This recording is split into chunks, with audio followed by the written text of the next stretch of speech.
Hi, I've waited years to say this out loud. My name is Seraphine Quill, and at 34, I never thought clearing out my father's estate would turn into an autopsy of my entire childhood. It should have been a quiet goodbye. Instead, it became the day I uncovered what they buried, along with his body. They always said I was the fragile one, the outsider, the girl with too many questions. And maybe I was, but not anymore. Before I tell you how a single letter shattered the last illusion I had of my family, hit subscribe. It's just a small click, but for storytellers like me, it means everything. It tells the algorithm that these stories of betrayal, of survival, deserve to be heard. And trust me, you're going to want to hear the rest. The last time I stood in that grand hall, the chandeliers caught the light like they were trying too hard to sparkle. It was the annual Gala at the Art Institute, our family's legacy event. The kind of evening where names are currency and secrets are dressed in couture. I remember the faint chill in the air, too cold for July in Chicago, like the building itself knew something was about to unravel. My heels clicked on the marble as I paused under the central dome, the echo sharp and accusing. Across the room, Mom, Lenora, lifted her glass, the stage lights gilding her cheekbones, her voice slicing clean through the ambient string quartet. "Here's to family," she said, smiling wide, eyes locked on the crowd. "To truth, resilience, and the courage to cut out the rot." There was applause. Light, polite, practiced. Only a few people caught the subtext, but I wasn't one of them. Not yet. Vianna was radiant in crimson. The color suited her. Bold, theatrical, a little dangerous. She stood right beside Lenora, arm looped casually through hers, like they were mother and daughter on a magazine cover. Her smirk flickered just enough to tell me it was all staged. For me. There wasn't a place card for me at the table. I stood there, blinking, just standing, like a ghost haunting her own life. No chair, no mention, not even a glance in my direction from anyone who used to call me by name. I should have left, but I didn't. Instead, I hovered by the side wall, near the sculpture wing, pretending to admire a bronze that I'd seen 100 times. My fingers grazed its cool edge, more out of instinct than reverence. My chest felt tight, like I was inhaling through cotton. I didn't notice the older woman next to me until she leaned in, her breath warm with champagne. "She's done for," the woman murmured. She didn't say it with malice, just a quiet, satisfied certainty, like commenting on a weather forecast. I turned slightly, caught her reflection in the glass of a nearby exhibit. Silver hair, perfect pearls, unreadable expression. She didn't look at me, just walked away, her heels silent on the carpeted wing. Done for. 2 words. That's all it took to knock the wind out of me. I shifted back, heart pounding, stomach roiling. The music floated over my head like fog I couldn't cut through. Laughter rose from the crowd. I wasn't part of it, and still, I didn't leave. Maybe some part of me thought Mom would notice, that she'd glance over, see me half-shadowed behind the sculpture, and beckon me forward with a smile. That this was some terrible oversight. But Lenora never made mistakes like that.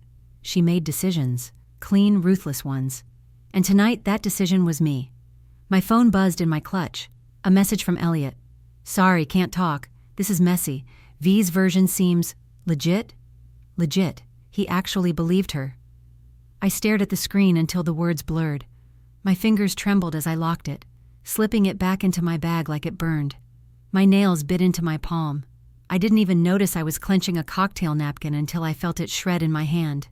A waiter passed by. I caught his eye. "Could you tell me who arranged the seating?" I asked, my voice steady even though my throat felt raw. He blinked. Miss Strath, ma'am? Miss Vianna Strath?" Of course she did. I turned toward the dining floor, the clink of silverware. Vianna laughing, too loudly, too brightly. Her fingers trailing over the rim of her wineglass like a violinist testing tension. My mother leaned toward her, whispered something into her ear. They both smiled. And then Vianna looked at me, directly, no hesitation. Her eyes didn't flinch. She raised her glass. To me. And that's when I knew. This wasn't a misunderstanding. This was a message. A public execution wrapped in satin and smiles. My mind reeled, trying to trace the steps. What had I missed? What mistake had I made so grave that my own mother would cut me out in front of the entire city's elite? I thought of Dad, of Harold, how he used to grip my shoulder at these events and call me his North Star, how he made me promise I'd keep telling the truth, even if it cost me, especially if it cost me. Was this the price? The room spun a little, too warm now. My hands shook as I gripped the edge of a nearby chair, holding myself upright. Somewhere deep inside, something hardened. Not rage, not yet. Something older, something colder. They wanted me invisible? Fine.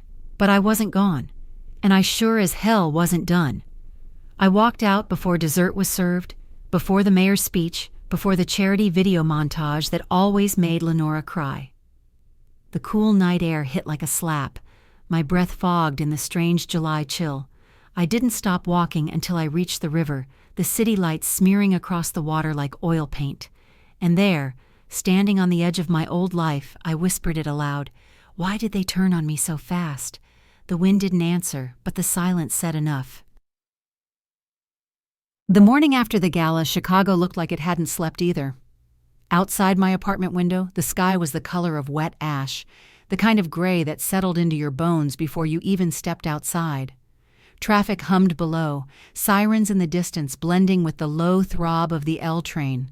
But inside my office on the 15th floor of Tribune Tower, it was silent. Too silent. I hadn't turned on the lights. The only glow came from my computer screen, the pale white of an unread email hovering like a ghost. My fingers hovered over the mouse. I clicked it open. Subject: immediate attention required. IRS action. Pending date July 2nd, 2025. Sender: Internal Revenue Service. Each word clawed across my chest. Fraud, misrepresentation, tax evasion. It read like a crime novel I never signed up for. Except the main character, the criminal, was me. My name, my social security number, my signature at the bottom of documents I had never seen before in my life. My hands trembled. A soft clink echoed as my coffee mug nudged against the glass desk. Cold. I'd poured it hours ago. A low hiss escaped my throat as I gritted my teeth. I tried to steady my breath, but each inhale felt like swallowing glass. What the hell was this? The office smelled faintly of ink and old carpet. Familiar. Comforting in another life. I stared at the skyline for a moment, buildings rising like judgment, their glass faces watching me, waiting for a reaction. I picked up the phone. It rang once, twice, then a voice. Elliot speaking. His voice used to sound warm, friendly. Today it was clipped, careful. It's me, I said. You saw the letter? A pause. Yeah, he said slowly. I did. Silence stretched between us like a rope pulled too tight. Well? I asked. I don't know what's going on, Sarah, he said. But Vianna says, of course she did. I bit the inside of my cheek so hard I tasted blood. She says what? I whispered. That you funneled donations through the Institute into a personal account, that you'd been hiding funds for months, that you left the board before it could all come out. My laugh was sharp, bitter. Jesus, Elliot, you think I'd do that? Another pause, longer this time. I don't know what to think, he said finally. Your name's on the bank statements, your email's on the file trails. She showed me everything. I pressed my knuckles against my temple. She forged them, I said. It's a setup. More silence. I'm sorry, he said quietly, but I can't be involved in this. I've got a family to think about. And just like that, the line went dead. I stared at the phone like it had betrayed me too. I felt hollow, like someone had reached inside and scooped everything out, leaving just the shell behind. I was alone in this. Really, finally alone. I opened my drawer with stiff fingers, rummaging through old files, press clippings, scraps of notes from half-finished exposés. My pulse spiked when I found what I didn't remember putting there. A bank statement, with my name, withdrawals, transfers, all neatly itemized, each one a nail in my coffin. The numbers danced, mocking me. My skin prickled. The fine hairs on my arms stood up like they were listening. I scanned the dates. May 13th, June 2nd, June 25th. 3 transactions, same pattern, same offshore account, and not one of them was mine. I leaned back slowly, the chair creaking beneath me. The air felt thinner now, like the office had shrunk while I wasn't looking. How did she get access to my identity? My accounts? My digital signature? Viana wasn't tech-savvy. She could barely operate a Google Doc. But she knew people. People who owed favors. People who liked dirty money. I could feel the noose tightening one thread at a time. My mind raced, piecing things together. Dad's will. The sudden cold shoulder from Lenora. The whispered conversations Viana had always shut down when I walked in. It was all connected. And I'd been too blind, too trusting, too hopeful. I stood, legs shaky beneath me, and moved to the window. Below, the river shimmered dull silver like it had swallowed the sun. I remembered the first time I walked into this office. 26, fresh off my first investigative scoop, ready to dig into Chicago's underbelly. Back then, the world still made sense. Right and wrong had clear borders. Now, those lines were smeared in blood, ink, and betrayal. My phone buzzed again. Unknown number. I hesitated, then answered. A man's voice. Calm, measured. Miss Quill, this is Agent Walsh from the IRS Fraud Division. We'd like to schedule a formal interview. His tone wasn't cruel, just inevitable, like gravity. Of course, I replied, lips numb. Just tell me when. I ended the call and leaned both palms on the desk. My reflection stared back at me from the dark screen, drawn, pale, eyes too wide, and something inside me cracked open. Not fear, not exactly. It was the flicker of a different fire. If she wanted a war, she was going to get one. But first, I needed proof. I needed allies. And I needed to know exactly how deep her knife had gone. Outside, thunder grumbled low against the skyline. Inside, I whispered to no one, "Who's been living my life?" And the silence answered with a question of its own. Who's going to stop them?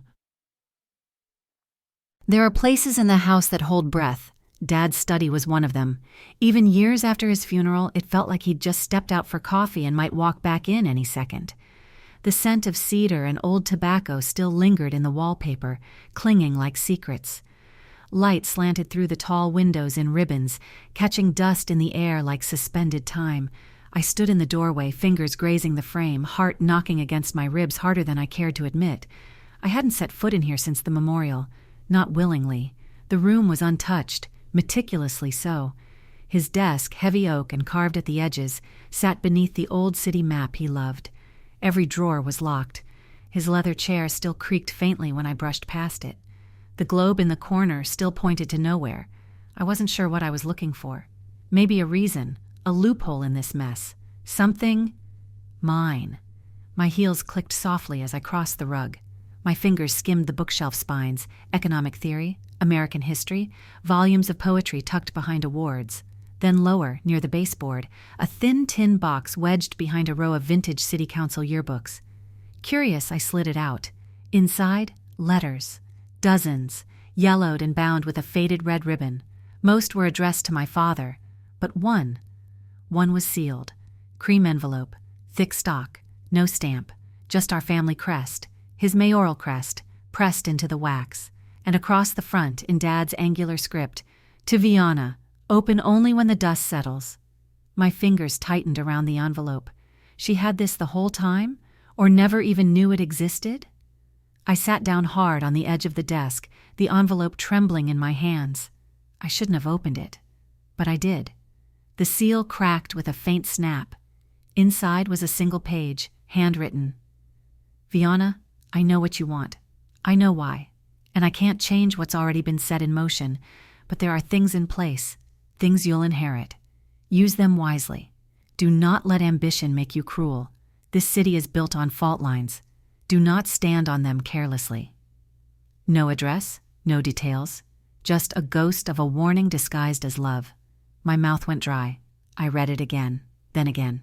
He knew what she was doing, maybe even encouraged it. I couldn't tell if the pounding in my ears was anger or heartbreak, probably both. The edges of the page curled in my fingers. The sun shifted across the floor, and for a second, the shadows in the room felt like they were listening. What did she inherit? And why didn't he write one for me? I folded the letter slowly, pressing the crease sharp. My chest ached. Not from the betrayal. That was old news. It was the confirmation, the certainty, that something in this house, this family, had always been off kilter. That I was never meant to have a seat at the table. Dad's desk drawer stuck at first, then gave with a reluctant groan. Inside, legal pads, pens, a velvet box with his cufflinks, and a small thumb drive in a plastic sleeve marked Archive 1996. No label, no context. I pocketed it without thinking. Downstairs, the front door creaked. My spine stiffened. I wasn't supposed to be here. The alarm code was still the same. I remembered it, stupidly, hopefully, but if Vianna or Mom came home. I moved fast. One last glance around the study. The photo on the bookshelf showed all of us, Harold, Lenora, me, and Vianna, at a gala a decade ago. I was smiling then, not fake, not frozen, just before. I shut the drawer, smoothed my dress, and slipped out the side door just as I heard the rustle of a coat being hung in the front foyer. Back in my car, I stared at the envelope again. It sat in the passenger seat like a co-conspirator. I wanted to scream. Instead, I turned the key, engine growling awake, and headed back to the city. That night, I pulled out the letter again, studying every word under the kitchen light. I could practically hear Dad's voice as I read it, the gravel when he was tired, the softness when he said my name, except this letter wasn't to me.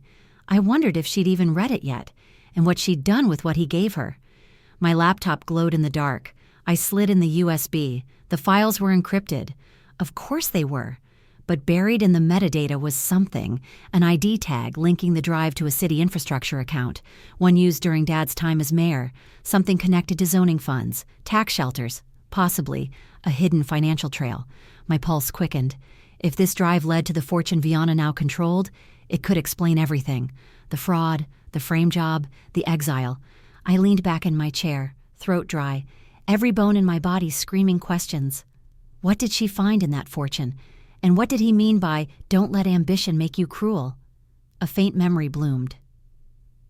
One year, during a snowstorm, I found Vianna crying in the mudroom. We were teenagers. She'd failed her driver's test. Dad had skipped her recital to attend a fundraiser. She looked at me with such raw hurt and said, "He'll never choose me, not while you're around." I thought she was being dramatic. I thought we'd be okay. But ambition has a way of warping grief, of making people into strangers, or worse, monsters wearing familiar faces. I looked again at the letter. There was a code in it, not literal, but a warning. The dust hadn't settled, and whatever she had, I was going to find it. Chicago didn't sleep, and neither did I. By the time morning light filtered through the blinds of my apartment, I was still at the kitchen table surrounded by coffee-stained notepads, printouts, and a USB drive that refused to give up its secrets. My fingers were stiff from typing. My brain felt like a locked vault I didn't have the code for. The letter from Dad sat next to me, folded neatly like a silent witness. If Vianna had inherited more than a fortune, if she'd used whatever Dad left her to build this web of control, I needed someone who could untangle it. Someone who could see patterns in chaos. Someone smarter than me. In a different way. I picked up my phone and hesitated. It had been years. I tapped the number anyway. The line rang twice before a familiar voice answered. Dry, amused, and just a touch smug. "Didn't expect to hear from you," Jasper Kane said. "Not after the last time you slammed a door in my face." "I need your help," I said. "It's big." A beat of silence. Then, "Same address?" I exhaled, a knot loosening just enough to breathe. Same address. We met in the alley behind Wabash, in the shadow of a boarded-up jazz bar we used to haunt in our 20s. Rain had just passed through, leaving the pavement slick and smelling faintly of asphalt and sour beer. My breath curled in the morning chill as I waited. Then he stepped out of the fog. Same old Jasper, hoodie over a faded Joy Division tee, eyes sharp behind round glasses, messenger bag slung crossbody. He looked like someone you'd underestimate in a heartbeat and regret it moments later. He grinned when he saw me. "Damn, you look like hell." "Thanks," I said. "You're glowing as always." He laughed, then his eyes fell on the USB in my hand. "What is it?" "Evidence. Or maybe bait." I handed it over. He slid it into his pocket with a little nod. "Let's see what your ghosts have to say." We ducked into a cafe nearby, dim lighting, smells of cinnamon and burnt espresso, the hum of students and freelancers tapping away on laptops. We took the corner booth. Jasper set up his gear fast, like he'd done this 100 times, because he had. I watched the light from the screen flicker against his glasses as he worked. Lines of code scrolled. His fingers danced. I didn't speak, just clutched my coffee like it was the only thing anchoring me to this moment. Finally, he whistled low. "Well, well, well," he murmured. "Looks like Big Sis was laundering money through legacy city accounts. At least 3 shell companies, all tied to the old mayoral discretionary fund, Harold's fund." I leaned in. "You can prove it?" He smirked. "Not yet, but we're close. There's an access point she didn't scrub. She got cocky." I felt my throat tighten. "She framed me, Jasper. She took my name, my reputation, maybe even my future." His smile faded. "I know," he said. "That's why I'm in." Something in his voice, quiet, grounded, hit deeper than I expected. We'd burned bridges years ago, but now, under neon lights and years of dust, something clicked back into place. "I need more than digital footprints," I said. "I need motive, a story, something the public won't just believe, but feel." Jasper paused, then opened another window on his screen. "You want a story?" he asked. "Here's your headline, Quill Heiress Framed in Family Power Play." I blinked. "Where'd you get that?" "Your sister's email draft folder," he said. "She was preparing a public statement months before the IRS letter ever arrived. She had this planned." My stomach turned. "She wrote the story before the crime even hit the news," I whispered. "She built the narrative." He nodded. "Control the story, control the fallout." I clenched my fists under the table. My nails dug into my palms. My legs wouldn't stop bouncing under the booth. She wasn't just destroying me. She was constructing herself. We left the cafe with a plan: data extraction, backup archives, and a digital paper trail linking Vianna to the embezzlement. Jasper would trace the account shells. I would go after motive, what she stood to gain beyond money. But as I stepped out into the drizzle, phone buzzing in my pocket, I felt that old weight again, the one that came before every big break, every dangerous truth. My screen lit up. Message from unknown. "Stop digging, you're not ready for what you'll find." I froze on the sidewalk. Someone was watching. My heart thudded loud in my ears. My fingers shook as I showed Jasper the message. His expression darkened. "She's not working alone." Of course she wasn't. This was bigger than Vianna, bigger than family. It always had been. Later that night, we sat in Jasper's cluttered workspace, walls lined with screens, fan humming, shadows dancing across code. He showed me a folder of recovered emails. One caught my eye, a thread from Vianna to someone named RC. No first name, just initials. The content was brief. "The Quill asset is neutralized. The transfer will complete as planned. Keep her occupied." I stared at the screen, pulse hammering. Quill asset. Was that me? I'd been reduced to a chess piece. I turned away, swallowing the acid rising in my throat. The air felt thick with rot. "We need to expose her," I said. Jasper looked up from his screen. "Not yet. We expose her too early. She spins it. We need everything. Emails, transfers, audio, hell, even a confession if we can get one." I nodded. My jaw ached from clenching. Then I heard myself say it, quietly. "She's going to wish she left me alone." The silence after was heavier than any threat. But just as I reached for my phone again, Jasper's screen blinked with a new file, an audio snippet. He clicked it. Vianna's voice came through, muffled but clear. "Make sure Seraphine doesn't find out about Mom." I sat back slowly. My breath caught. "What about Mom?" I whispered. And in that one moment, everything shifted. I didn't sleep that night. The audio kept looping in my head, Vianna's voice, sharp and deliberate. "Make sure Seraphine doesn't find out about Mom." Not, "Don't tell her." Not, "She can't know." Make sure. It was a directive, a command. I paced Jasper's apartment, the city lights outside his window, pulsing like a distant heartbeat. My thoughts felt like they were spiraling down a drain. I ran the words over and over, looking for loopholes. Alternate meanings, anything to make it mean less than it clearly did. But the truth was settling into my chest like wet cement. Vianna had accomplices, but Mom had chosen silence. The next morning I drove out to the lake house. It was early, barely 7:00 a.m., the streets glazed in mist, the air thick with that heavy pre-storm pressure. The road wound along the shoreline lined with bare trees and old stone fences. I hadn't been there since Dad's funeral, and even then, I left early. The gravel crunched beneath my tires. Her car was already there. I sat in the driveway for a full minute, my hands gripping the steering wheel until my knuckles ached. Then I stepped out, my heels sinking slightly into damp earth as I walked up the familiar porch steps. The door was unlocked. Inside, the house smelled like lemon polish and old flowers. Too clean, too curated, like grief had been dusted off and packed away with the seasonal linens. Mom stood by the window, cup of tea in her hand. She didn't flinch when I walked in, just turned slightly, eyes unreadable. "I figured you'd come," she said softly. Her voice used to soothe me when I was little, low, warm, musical. Now it felt like a dull blade, rusted at the edges. "I heard a recording," I said, skipping the pleasantries. "Vianna said to keep something from me, something about you." She didn't move. What did she mean? Mom took a sip of tea. Her hands were steady.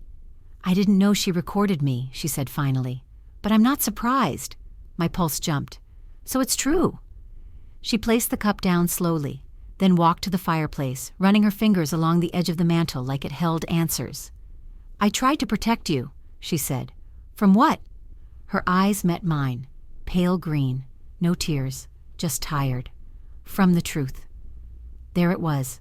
I felt the air shift, just slightly, just enough. The truth that Vianna stole my identity, that she framed me for fraud, that you let it happen? "No," she said. "The truth that I let her." My chest tightened. "She told me she was in trouble," Mom said, "that she needed a fresh start, that if she didn't clear her name, she'd lose everything Harold left her. The fortune, the assets, the trust accounts, all tied to his legacy." I blinked. "So you just helped her take mine?" She looked away. "She told me it would only be temporary, that you wouldn't get hurt." I let out a bitter laugh, sharp and hollow. "She staged a public humiliation. She let the IRS come after me. And you watched." Her shoulders stiffened. "You don't know what it's like," she snapped suddenly, "to be trapped between two daughters, one born into the light, one into shadow. Vianna was always clawing for love, always chasing something that wasn't hers, but she was still Harold's daughter. So am I." The silence that followed was deafening. I took a step closer. My voice dropped. "You always said I was your mirror, your second chance. So what does it mean that you watched them tear me down and didn't say a word?" She flinched at that, just slightly. Then she whispered, "Because I was afraid." My breath caught. I've spent my whole life playing the perfect political wife, the careful mother, the woman who never rocked the boat, and when Harold died, the cracks started showing. I thought, maybe if I helped Vianna, I could keep the family from collapsing. But you sacrificed me to do it. Tears welled in her eyes now, but I didn't feel relief. I felt rage and heartbreak. I turned away from her. My hands trembled at my sides. She whispered behind me, "I didn't expect it to go this far." "Then you didn't know Vianna at all," I said. Her voice cracked. "What are you going to do?" I didn't answer, because I didn't know. On the drive back, my mind replayed every Thanksgiving, every gala, every time she brushed a hair from my face and said, "You're strong like your father, but soft where it counts." Now I wondered if that softness had made me easy to break. That night, Jasper waited in my apartment, seated cross-legged on the floor with his laptop glowing. "You okay?" he asked without looking up. I dropped my purse, kicked off my shoes, and sat beside him. "She knew," I said. He nodded once. "I figured." She watched it happen, and she let it. A long silence passed. Then Jasper played something. Another recording. This one I hadn't heard before. It was Mom's voice, clearer now, sharper. "Yes, I knew what Vianna did, but she's family. We survive these things quietly." Then a pause. Then her voice softened. "No one needs to know the details." I pressed my palm to my forehead, my whole body suddenly cold. "She protected the family name over her own daughter," I whispered. Jasper exhaled, slow. "She's not the only one." I looked at him. He was staring at a screen, a transaction list pulled from one of Vianna's fake companies. A name stood out at the bottom, M. Quill. My hands went numb. "She got paid," I said. "Mom got paid. He nodded. She signed off on one of the shell accounts, a consulting fee. But there's no record of work, just money. I stood slowly. Everything around me blurred. She didn't just stay silent, she profited. She sold me, I murmured, for a legacy that never loved her back. I felt the fire ignite, slow, deliberate, not just anger, purpose. Jasper watched me carefully. So what now? I turned toward the window. The city glowed beneath us, indifferent and vast. She made her choice, I said. Now I make mine. It started with a whisper I wasn't supposed to hear. I followed Viana across Wacker Drive in the rain, my trench coat soaked at the hem, hands buried in my pockets to keep from trembling. The city buzzed with late afternoon traffic, honking, rushing, steaming, but all I heard was the click of her heels and the hum of my breath rising too fast. She walked like she owned the pavement. Umbrella balanced perfectly, sunglasses despite the stormy sky, a scarf wrapped so tight around her throat it looked like a silencer. She turned down an alley. I hesitated, counted to 5, then followed. At the far end, a nondescript black sedan idled beside a delivery entrance. Viana knocked once on the window. It rolled down. A man stepped out, middle-aged, tan trench, the kind of haircut that screamed government, but retired. I recognized him. IRS agent Gerald Markson. I'd interviewed him for a series 5 years ago on political money laundering. Sharp, dangerous, unshakably moral. Except, now he was shaking her hand. I pressed back into the shadows behind a dumpster slick with rain. My pulse thudded in my ears. They talked quietly, too quiet for me to catch. But the exchange was clear. She handed him an envelope. He handed her something small. A flash drive? A bribe. I felt my stomach drop like a stone in cold water. She wasn't just evading an investigation. She was buying protection. Viana turned and started walking back. I ducked around the corner just as she passed, holding my breath, counting heartbeats. She never saw me, but I saw enough. I waited until she disappeared into the back of a silver car, then slipped into the alley again. The sedan pulled away. The dumpster behind me reeked. The air was thick with ozone and rot. I couldn't stop shaking. This was it. This was the kind of leverage that toppled people. I pulled out my phone, called Jasper. "Meet me, now," I said. "She's paying off the IRS." His silence was brief. "Where?" "Downtown, Congress and Clark, and bring the burner." 20 minutes later, we met in a parking garage, 4th level. Jasper slid into the passenger seat, rainwater dripping from his hoodie. I told him everything, every movement, every detail. "Markson," he said, brows knitting. "He's a legend, but he's also been under scrutiny for years. The watchdog group we partnered with last fall flagged him for multiple offshore holdings. So he's bought. Or blackmailed," Jasper muttered. "Either way, we're running out of time." My phone buzzed. Another unknown number. This time, I answered. "Ms. Quill," a clipped voice said. "You've been formally subpoenaed by the Internal Revenue Service. A courier will deliver the documents within the hour. Your court date is set." I swallowed hard. "This is a mistake," I said, voice steady despite the tremble in my spine. "No mistake," he replied. "You've been linked to embezzlement from the Strath Foundation." Click. Jasper looked at me. "I'm being indicted," I said, barely above a whisper. "She's pulling the trigger." His jaw clenched. "She's cornering you, trying to make you panic." "It's working." I leaned forward, gripping the steering wheel until my knuckles turned white. My life was unraveling faster than I could track it. And now it wasn't just whispers and bank statements. Now it was real. I drove straight to my apartment. The hallway smelled like burned toast and bleach. Someone on the 3rd floor was crying. Another door slammed. Everything felt off kilter. Inside, I found the envelope already waiting. Thick, official, and stamped red. Federal subpoena. Appearance required. I sank to the floor, back against the door. There was a moment, just a moment, when I felt the tiniest flicker of surrender. That bone-deep fatigue that says, what if I just disappear? But then I thought of the Gala, of Viana, raising a glass as if she hadn't just gutted me in front of the city. Of Lenora's silence. Of Harold's ghost, still echoing through his hidden letters and twisted legacy. I stood, and I called Jasper. "We need to leak it," I said.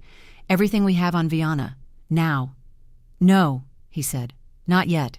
We need a kill shot, one undeniable piece of evidence that ties her to the bribe. I hesitated. There might be something. He perked up. Tell me. When I interviewed Markson years ago, he mentioned a panic phrase, a code they used to record illegal discussions, paranoia from the bureau days. If I can get him to say it on record, you think he'll fall for that? I think he's cocky. A pause. Then let's bait him. That night I stood outside the federal building, trench coat wrapped tight, wind slicing through me like a blade. I waited until Markson came out. He didn't see me. I stepped out from behind a pillar. Gerald? He stopped, squinted. Well, he said. Miss Quill, thought you'd be lawyering up. Thought you'd be more careful, I shot back. He smiled faintly. Careful's boring. I took a step closer. You remember your phrase? I asked. The one from your bureau days? The thing you used to test a mole? He tilted his head. I hope the dog doesn't bark twice, I said quietly. He blinked, then laughed. Well, damn, he said. You really did your homework. And in that moment, Jasper's remote mic picked it all up, from the hidden recorder in my coat button. Gotcha. But I didn't smile, because as I walked away, phone buzzing with the incoming audio file, another message flashed across my screen. Unknown. Stop digging or we'll bury more than your name. I froze. This wasn't just about family anymore. This was war. The first time I noticed him, I thought it was paranoia. It was late, nearly midnight, and I was walking home from Jasper's place, cutting through an alley off Canal Street to avoid the construction. The city was a different animal at that hour. Quieter, more honest. Every sound felt sharper. Heels on concrete, a car door slamming 3 blocks over, the flicker of a street lamp buzzing like static in my ears. Then I felt it. That shift in the air. That subtle pull between your shoulder blades when you're not alone. I turned. A figure stood half a block back, just beyond the streetlight's reach. Too still to be casual. Face obscured. Watching. I blinked, and he was gone. I walked faster after that. Keys between my knuckles, heart hammering like a drum in my chest. When I reached my building, I didn't take the elevator. I ran up the stairs 3 at a time and locked the door behind me with trembling hands. For a moment, I just stood there, breathing. Maybe it was nothing. Maybe it was coincidence. But the next morning, Jasper confirmed otherwise. I ran your number through my call logs, he said, tapping away at his keyboard. You've had 6 unknown pings in the last 3 days. Burner phones. They bounce off towers near your apartment and my office. I swallowed. They're tracking us. Or watching you. He spun the monitor around. A blurry image, security cam footage outside my building. A figure lingering too long. Hood up, gloved hands in pockets. Same guy from the alley, I said. Whoever he is, he's not random, Jasper muttered. He's got training. Look at the stance. Ex-military, maybe private sector surveillance. I stared at the screen. My throat tightened. They're escalating, I said. Viana's not just trying to silence me. She's trying to scare me into disappearing. He nodded slowly. It's working. I looked at him sharply. I'm not running. Later that afternoon, I rode the bus instead of driving, switched routes twice, got off early and walked 6 blocks to the Tribune Tower. My eyes scanned every window, every reflection. Every time I passed glass, I checked behind me, and there, again, just past the corner bakery, same figure, baseball cap this time, talking into a mic tucked under his collar. I ducked into a hardware store and stayed there for 20 minutes, pretending to browse light bulbs while I texted Jasper.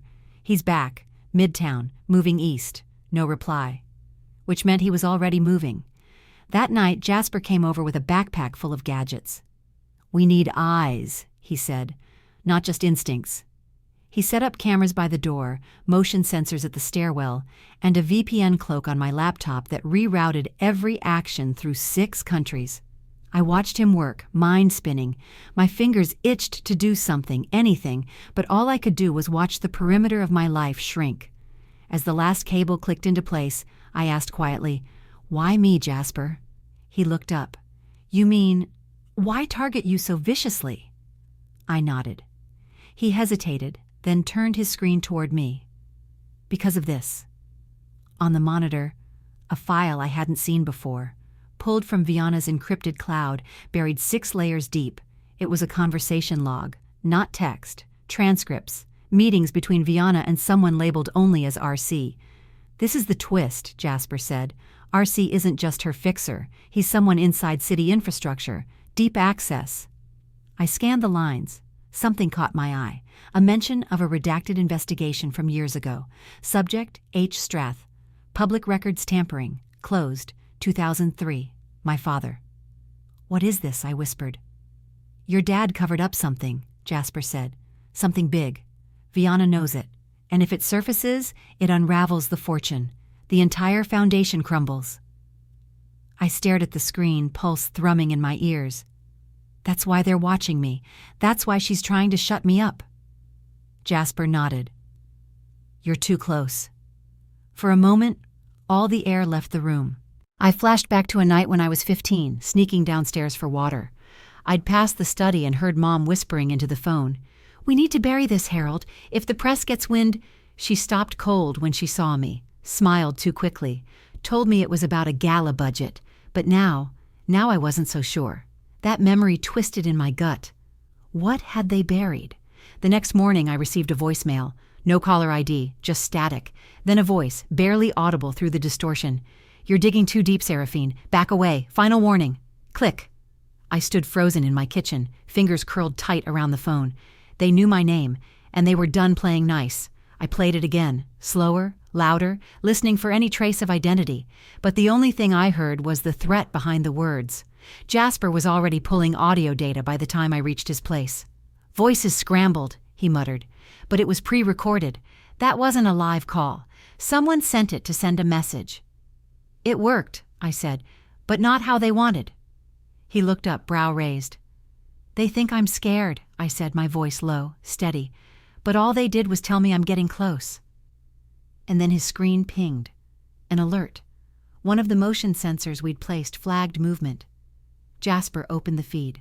Outside my apartment door, the man in the cap, standing still, not knocking, not moving, just standing there, watching the camera, watching me. And then, as if he knew we were watching, he looked directly into the lens and smiled. The man's smile haunted me, not just because it was deliberate, but because it was personal. It said, "We're watching, we know you're watching, and we don't care." That was the night I stopped pretending this was just about Viana. The next morning I was at Jasper's by sunrise, fueled by adrenaline and 2 cups of bitter gas station coffee. He looked just as ragged, dark circles under his eyes, hoodie crumpled, fingers already flying across the keyboard before I even shut the door behind me. "Whoever this guy is, he's not just muscle," Jasper muttered. "He jammed one of our interior cameras last night, without tripping a single firewall." I leaned against the fridge, my arms crossed tightly. "Military?" "Worse," he said. "Private, freelance, probably ex-agency." I closed my eyes for a second, let the hum of the monitor ground me. Everything in me wanted to lash out, but this wasn't the time for emotion. It was time to build the case. "Start from the top," I said. "Let's rewalk the entire path. We're missing something." We sat down, surrounded by printed reports, flash drives, and empty ramen cups. A timeline spread across his wall, marked with colored tape, sticky notes, red strings, like something out of a conspiracy film. Except it wasn't fiction. It was my life. Every move Viana made, every forged transaction, every player. And still, something was off. "I keep thinking about Elliot," I said. "He flipped so fast, too fast. What if he didn't just believe Viana? What if she manipulated him directly?" Jasper frowned. "You think she set him up?"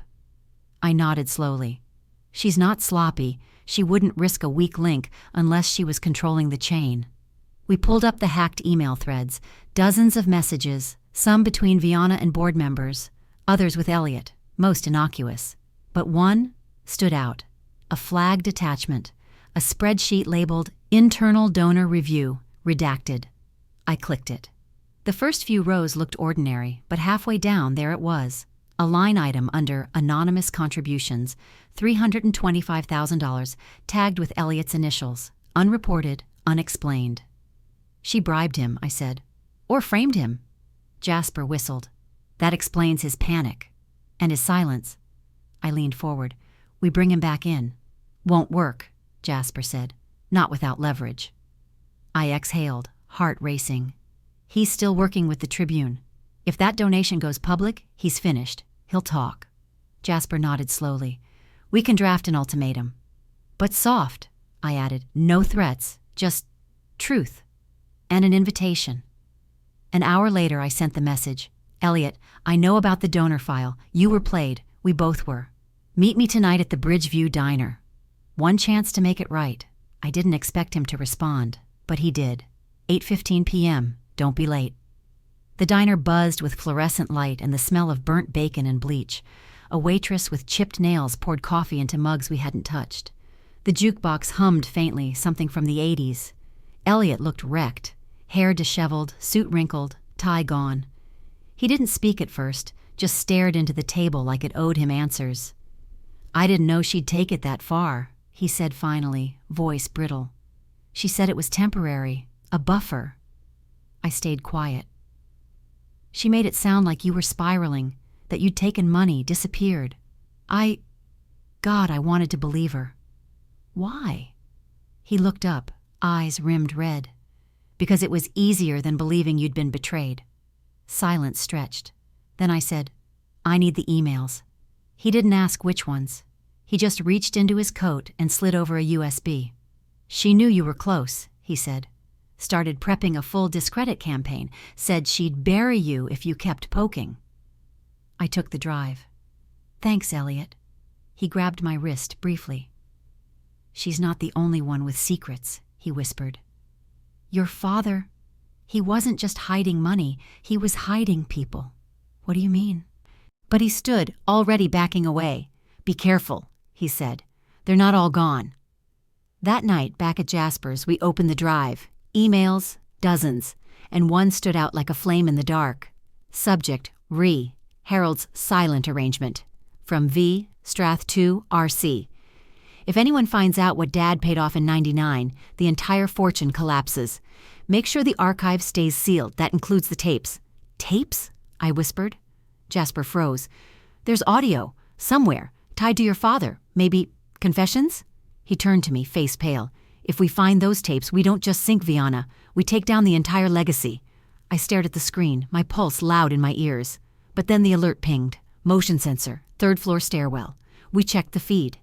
The man in the baseball cap again, this time inside Jasper's building. And this time, he wasn't alone. 2 more figures, no visible weapons, but moving with purpose. My throat tightened. They're making a move, Jasper said, already packing the hard drives into a go bag. I grabbed my coat, USB clenched in my fist. Then so are we. We slipped out the fire escape, down into the alley just as the front door lock clicked open 3 stories above us. The streets were slick with mist. The city buzzed beneath the surface, like it knew something was about to shatter. We disappeared into the shadows. And in my pocket, the final puzzle piece burned hot against my palm. I thought I was ahead. I had the emails, the USB, the confessions, recorded, decrypted, backed up on 3 separate cloud vaults. Jasper had the archive drive under biometric lock, hidden in a decoy router inside a Chinatown dumpling shop. We thought we were safe. We were wrong. The morning it hit, I woke up to sirens. Not outside, inside. My phone wouldn't stop vibrating, texts, alerts, calls. Then the headline blinked across the screen like a death knell. Breaking, Tribune whistleblower wanted in 2M fraud scandal. My photo, full color, taken from a gala 5 years ago, smiling, glass in hand, now repurposed into a mugshot. My body went cold. I sat up slowly, breath caught halfway in my chest. I opened the article. Forgery, financial misappropriation, theft of charitable funds tied to the Strath Foundation. Anonymous sources confirmed I was mentally unstable, obsessed with conspiracy theories, and had disappeared after threatening violence. It wasn't just a story. It was a funeral, the kind you don't get to attend because you're still alive to watch it. Jasper burst in minutes later, laptop open, face white. They dropped a full package, he said. Screenshots, fake statements, fake voice calls. Someone deep-faked your voice admitting to the theft. I stood. My knees buckled slightly. This is the setup, I murmured. The final move. He nodded grimly. It's everywhere. CNN, Reddit, Twitter. They're flooding the zone. They're killing my name! My phone buzzed again. A voicemail. My editor at the Tribune. I played it on speaker. Seraphine, I don't know what this is. Legal's pulling every piece you've written. The board's meeting in an hour. I'm sorry, I have to suspend you. Click. My hands curled into fists. I didn't even cry. I couldn't afford to. Instead, I opened my email and started typing. To Elliot. Subject. You said they weren't all gone. You were right. He replied in 5 minutes. Check the photo metadata. The Gala image they used, it wasn't public. It came from Dad's archive. Vianna has access to his old press vault. She's using his ghost to rewrite history. The final twist lodged itself in my throat like glass. She wasn't just framing me. She was rewriting the past. I raced back to the archive timeline Jasper had built. Dates, source chains, raw file origins. And there, buried in the data, one login from an IP address registered to Lenora's townhouse, time-stamped 4 days ago. Mom. She gave Vianna the files, I said aloud. She unlocked the vault. Jasper stared at the screen, then looked at me. She's fully in. It didn't feel like heartbreak this time. It felt like fire. We shifted plans. No more leaks. It had to be public, loud, unstoppable. The Gala, Jasper said. The Foundation's anniversary is in 6 days. Vianna's keynote. I nodded slowly. She'll be center stage. No backup. Everyone who matters will be watching. We started prepping the digital payload. Jasper coded a timed release. Emails, transactions, voice logs, video reconstructions. If anything happened to us, it would all detonate online. Insurance. Then I found the photo. Dad and a man I didn't recognize, standing outside a courthouse, hands clasped, smiling. Jasper ran facial recognition. The match came back seconds later. Anthony Reyes, mob-connected developer, indicted in 2002, charges dropped mysteriously. And below the photo, a sticky note in Harold's writing. Keep him quiet. Use the daughter if you have to. My stomach turned. That wasn't Vianna's voice in the tapes. It was Dad's. He orchestrated the first cover-up. She just learned from him. I leaned back, numb. All of it. The fortune, the silence, the legacy, built on rot. And now, I was the scapegoat to protect it all. Until I wasn't. The final straw came 2 nights before the Gala. We got back to my apartment after hours of planning. The door was cracked open. Jasper stepped in first. Everything was torn apart. Files burned, laptops smashed. My bedroom flipped, and scrawled across the wall in red spray paint, "You were warned." That night, we didn't sleep. We repacked everything, moved locations, changed numbers, rerouted the servers again. But it didn't matter. They had declared war, and I was done playing defense. 2 hours before dawn, I stood in front of the mirror, same face, same eyes, but something had changed. I looked like someone who had lost everything and was ready to take it back. Jasper handed me the final flash drive. "We go live in 72 hours, he said, "with or without the stage." I met his eyes. "No," I said. "We do it with the stage." My voice didn't shake, but inside I already knew this wouldn't end clean. The night before the Gala, the city held its breath. Skyscrapers blinked like sentinels. Traffic moved in slow, uneven pulses. Somewhere deep inside Tribune Tower, the ghosts of my old bylines whispered to one another behind glass. But I didn't have time for nostalgia. This wasn't about journalism anymore. It was war. Jasper and I rehearsed everything. Twice. Then again with the lights off just to simulate chaos. "Once we upload the file to the projection drive," he said, "there's no going back. 30 seconds of footage and she's over. Emails, money trails, Dad's confession, all of it." I stared at the screen as our final reel played. Vianna's voice, my father's signature, Lenora's transaction approvals, the receipts that tied a family name to a string of betrayals and a fortune built on fraud. Every lie, time-stamped and stitched together, and still, something in me hesitated. What if they spin it? I asked. What if I go up there and they just smile through it? Walk out like nothing happened? Jasper looked at me. Not dismissive, not skeptical, just steady. "Then at least you'll know you told the truth." The truth. Funny how heavy those words felt now. Before we shut the laptop, he handed me an earpiece. "Just in case," he said. I'll be patched in. I tucked it in and nodded. Let's bring down an empire. The Gala shimmered with money. The Art Institute's main atrium glowed under golden chandeliers. Guests swirled in tailored suits and sequined gowns, sipping champagne and gossiping under the guise of civility. Every step on the marble floor echoed like a countdown. I wore black, not for drama, for mourning. I passed the check-in desk without stopping, my badge clipped under a blazer pocket lined with backup drives. I kept my head down, my heels steady, my pulse buried under layers of resolve. At the far end of the hall, Vianna stood near the podium, radiant in emerald green. Her smile was poised, her hair was perfect, her lies glittered like her earrings. She didn't see me, but Lenora did. Our eyes met across the floor. She flinched first. Good. I found my seat in the back row, heart beating out the rhythm of everything I'd lost, then everything I was about to take back. Jasper's voice crackled in my ear. Drives in. Autoplay cued to your cue. Copy. Deep breath, Sarah. I smiled slightly. I'm breathing fire. The keynote began. Vianna took the stage like it was her throne. The crowd hushed. She flashed her signature soft smile, the one she used for press conferences and cover stories, the one I'd once mistaken for grace. She opened with praise for the foundation, legacy, Dad's memory. Then came the soft pivot. As some of you know, recent rumors have challenged the integrity of our work, but tonight, now, I stood.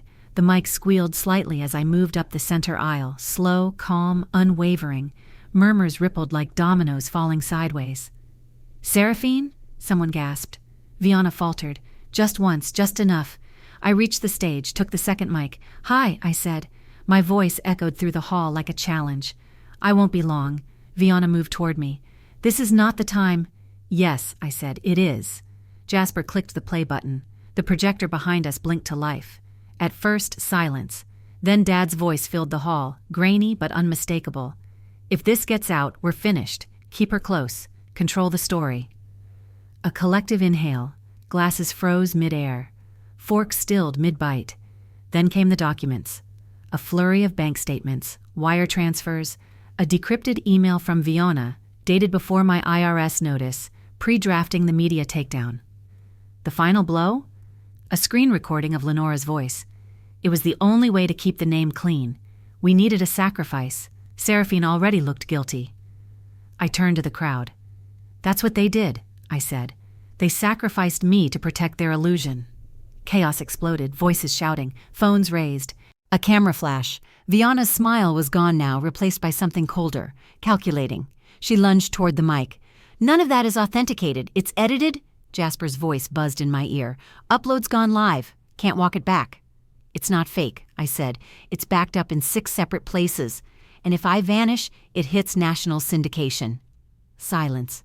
Vianna's jaw tightened. Security moved in. Not for me, but to separate her from the crowd pressing forward. Someone shouted, "What about the stolen funds?" Another, "Is this why the scholarships dried up?" I watched her crack in real time. She turned to me, lips curling. "You think this makes you righteous?" "No," I said. "It just makes me free." Hours later, the building was nearly empty.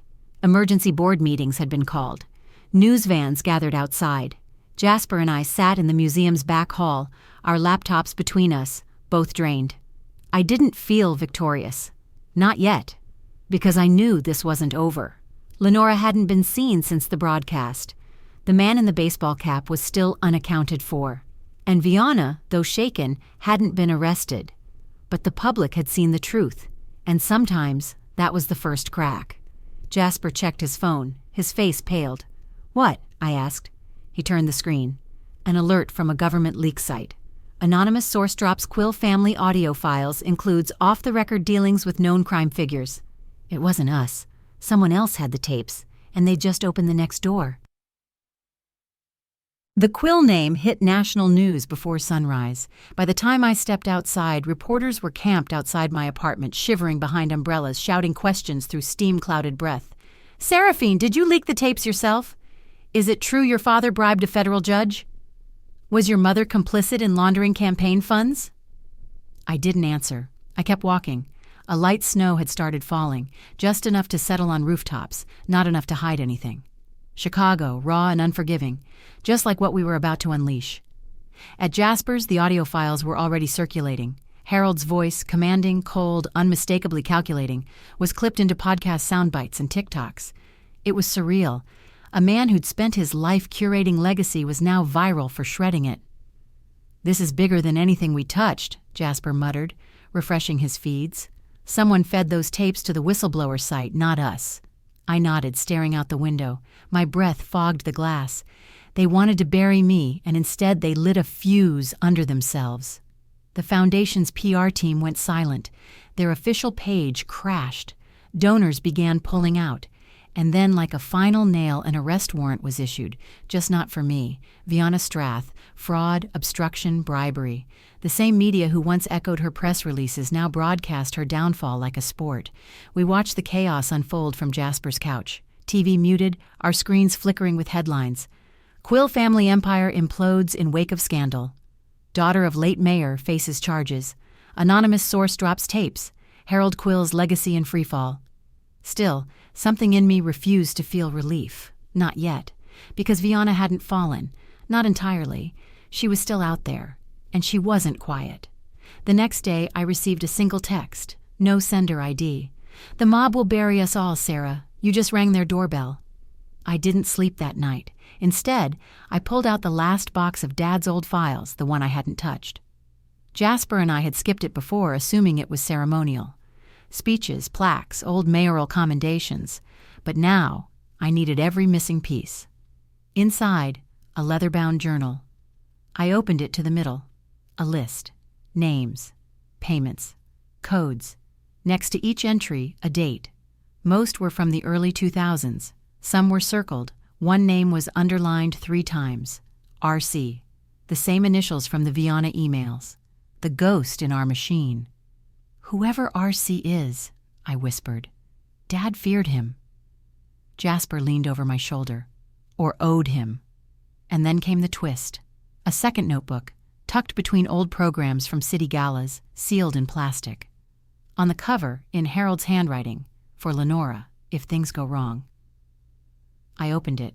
Inside, transcripts, not typed, handwritten. Conversations between Lenora and Viana, scrawled in precise, legalistic script. "If Seraphine ever finds out about the Reyes deal, we're done. I'll handle her. I always do." Jasper let out a low whistle. She was part of it all along. I swallowed hard. She wasn't protecting the family. She was managing fallout. Then came the last page, a single line written in Harold's dying scrawl. "If you're reading this, then everything's broken. And it's your fault." For a moment, I couldn't breathe. It wasn't just about him. It was all of them. A legacy of manipulation passed down like an heirloom. And I had shattered it. Or so I thought. Because as we prepped the final leak, a complete archive for the press, a knock came at the door, 3 sharp raps, then silence. Jasper muted everything. We moved slow. When I opened the door, no one was there. Just a flash drive, taped to the wall with electrical tape, no markings. Inside, a single video file. We played it on mute first, unsure. Viana, sitting in what looked like a penthouse suite, hair pulled back, no makeup, no guards. She stared into the camera, then hit record. Her voice filled the room. "If you're watching this, I've already been framed, or I've fled, or I've been made the villain in a story written by ghosts. But you don't know everything. You don't know about the offshore accounts in your name, Seraphine, or the safety deposit box in Toronto holding a will that paints a very different truth. You don't know the deal you were born into. But I do. And if you come for me again, so will everyone else." The video cut. Silence. Then a low beep as the drive auto-erased. Jasper sat back slowly.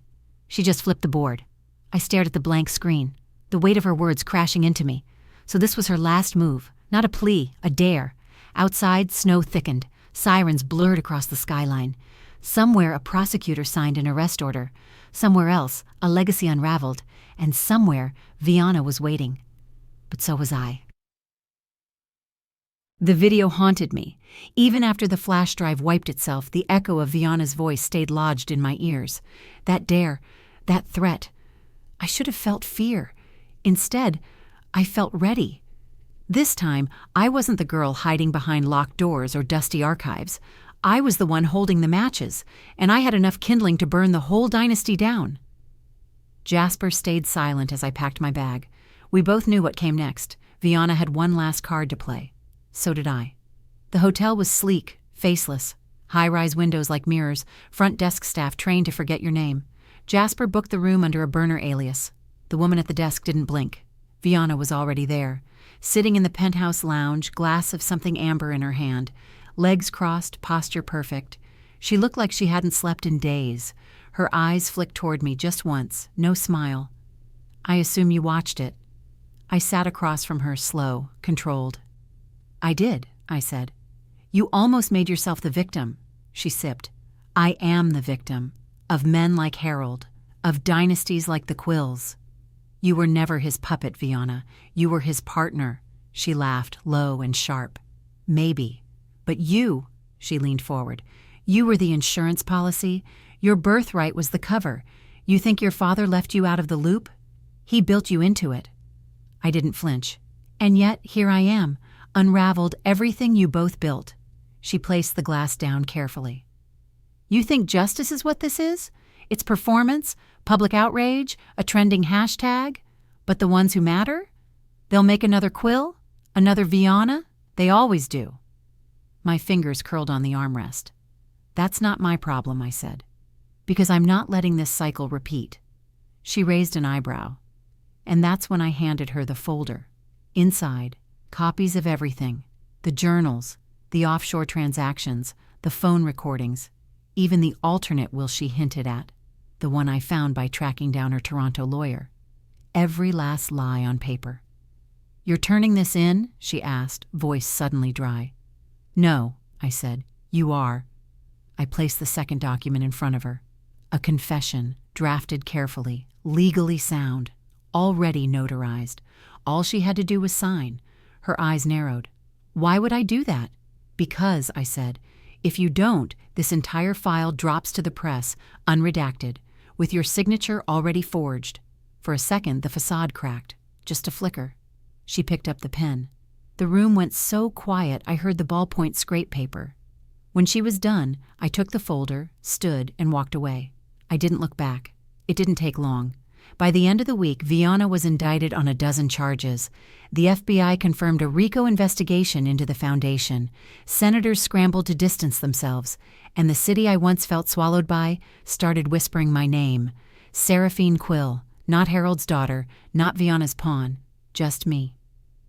I took a walk through Millennium Park alone, whined off the lake slicing through my coat. I passed by the statue Harold once donated, his plaque already removed. Legacy fades fast when it's built on silence. At the bench where Mom used to take me, I sat. Let the cold settle in my bones. Jasper had asked me that morning, now that it's over, what do you want? I hadn't answered then, but as I stared out over the skyline, it finally came to me. Peace. Not the quiet that comes from hiding, but the kind you earn, the kind you build. For the first time in my life, I wasn't scared of the silence. Here's what I learned. Family doesn't mean protection. Sometimes it means erasure. Truth isn't clean. It's jagged. And bleeding on it hurts. But healing never happens in the dark. And revenge? It's not fire. It's clarity. You don't need to destroy everything. Just the lie that kept you small. Thank you for staying through this journey. If this story moved you, hit subscribe, like, and leave a comment. I'd love to hear what part stayed with you most. Share this video with someone who needs to know. They can rewrite their legacy too. And don't forget to check out my next story. It's one I promise you won't forget.